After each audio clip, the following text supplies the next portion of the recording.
അതേസമയം ദേശീയ രാഷ്ട്രീയം നാളെ ഉറ്റുനോക്കുന്നത് പശ്ചിമബംഗാളിലേക്കാകും. എക്സിറ്റ് പോളുകൾ ശരിയായാൽ ബംഗാളിലെ BJP സ്വപ്നങ്ങൾ പൂവണിയും.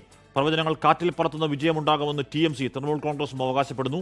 അസമിൽ കോൺഗ്രസിന് തിരിച്ചുവരവ് ഉണ്ടാകുമോ എന്നും നാളെ അറിയാം.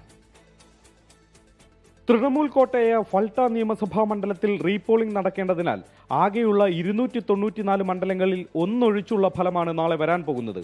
കഴിഞ്ഞ 2 തവണ 200-ന് മുകളിൽ സീറ്റ് നേടിയ തൃണമൂലിന് ഇത്തവണ അധികാരം നഷ്ടമായേക്കുമെന്ന സൂചനയാണ് എക്സിറ്റ് പോളുകൾ നൽകിയിരിക്കുന്നത്.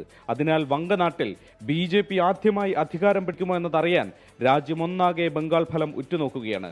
കഴിഞ്ഞ തെരഞ്ഞെടുപ്പിൽ ഒരു കനൽ പോലും ബാക്കിയില്ലാതെ തകർന്ന CPIM ഇത്തവണ അക്കൗണ്ട് വീണ്ടും തുറക്കുമോ എന്നതും രാഷ്ട്രീയ കൗതുകം. ഹിന്ദു വോട്ടുകളുടെ ഏകീകരണത്തിന് BJP പരമാവധി ശ്രമിച്ചു. ഭരണവിരുദ്ധ വികാരവും മുതലാക്കാൻ നോക്കി. എന്നാൽ സ്ത്രീ വോട്ടർമാരും ന്യൂനപക്ഷ വിഭാഗങ്ങളും ഒപ്പം നിൽക്കുമെന്ന് മമതയും കണക്കുകൂട്ടുന്നു. തെരഞ്ഞെടുപ്പ് കമ്മീഷൻ BJPക്കൊപ്പം ഒത്തുകളിക്കുകയാണെന്ന് തൃണമൂൽ ആവർത്തിക്കുന്നുണ്ട്. അസമിൽ ഇത്തവണയും BJP തന്നെ അധികാരം പിടിക്കുമെന്നാണ് എല്ലാ സർവേ ഫലങ്ങളും ഇന്നേ വരെ പറഞ്ഞത്.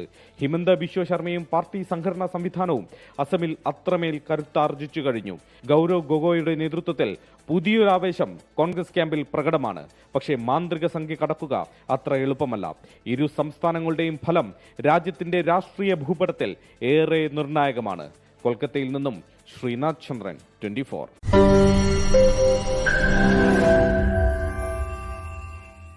ലോകത്തെവിടെയായാലും ഏത് സമയത്തും 24 വാർത്തകളും ഓഗ്മെന്റഡ് റിയാലിറ്റി പാക്കേജുകളും എക്സ്പ്ലെയിനറുകളും വിശദമായി കാണാൻ ഞങ്ങളുടെ YouTube ചാനൽ നിങ്ങൾക്ക് സബ്സ്ക്രൈബ് ചെയ്യാം.